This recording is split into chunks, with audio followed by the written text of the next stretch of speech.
Hello everyone and welcome to this class. In this class I will discuss an important phenomenon in physics which is called a resonance. Resonance happens in the case of a driven oscillator, and when the frequency of the driven oscillator is equal to the natural frequency of the harmonic oscillator, then the harmonic oscillator will vibrate with the largest amplitude, and this phenomenon is called resonance. Let us see how this resonance occurs with the help of mathematical equations. In the last class we have solved this differential equation, which is the differential equation of driven oscillator with the damping, and the solution is x is equal to a sin pt minus phi. So the particle is oscillating with period 2 pi by p, which is the same time period of the forcing term. From this expression you can see that the particle vibrates with the same time period of the forcing term. We are imparting an oscillating force on the particle, and the particle vibrates with the same time period with this amplitude, and it is lagging behind the force by an angle, this phi, and a and phi are given by these expressions. From the first expression you can see that a depends on p, and we know that 2 pi by p is the time period of the forcing term. So depending upon the time period or frequency, the amplitude varies, and this can be plotted in a graph which is also called frequency response curve.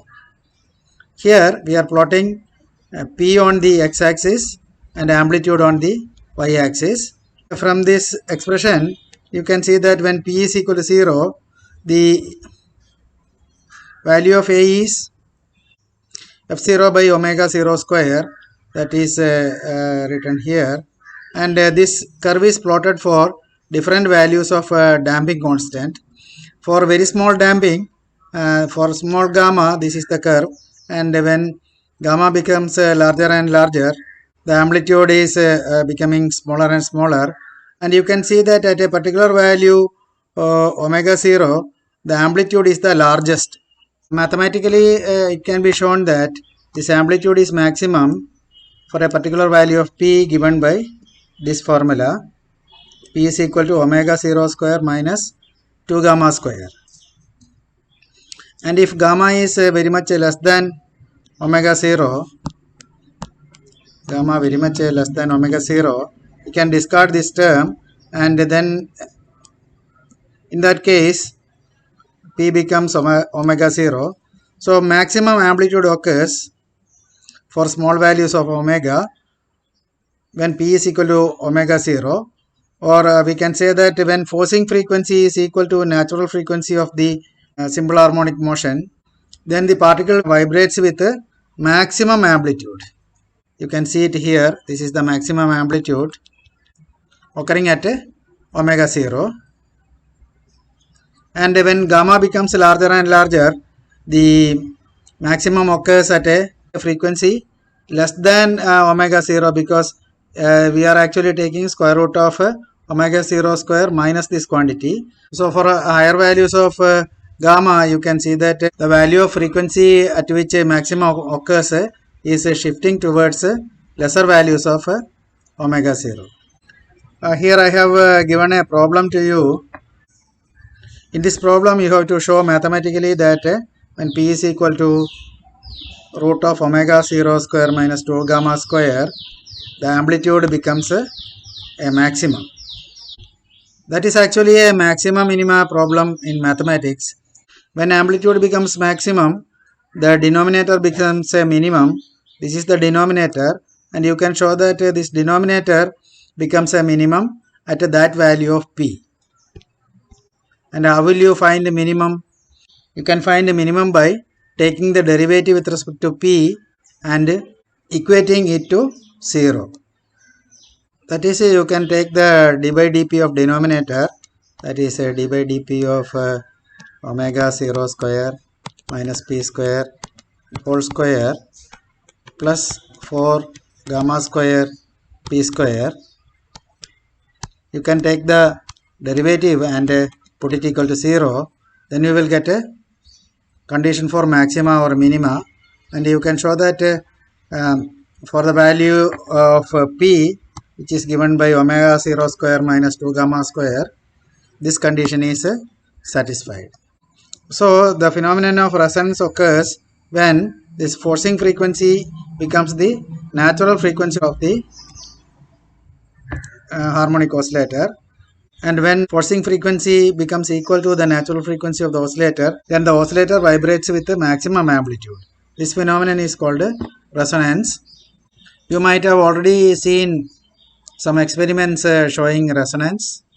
When you do experiment with a sonometer, when the frequency of the tuning fork matches or becomes equal to the vibrational frequency of the sonometer wire, then the sonometer wire vibrates with the largest amplitude, and the paper rider, whose shape is like this, will be thrown away from the sonometer wire. You might have seen resonance in the case of resonance column experiments also. There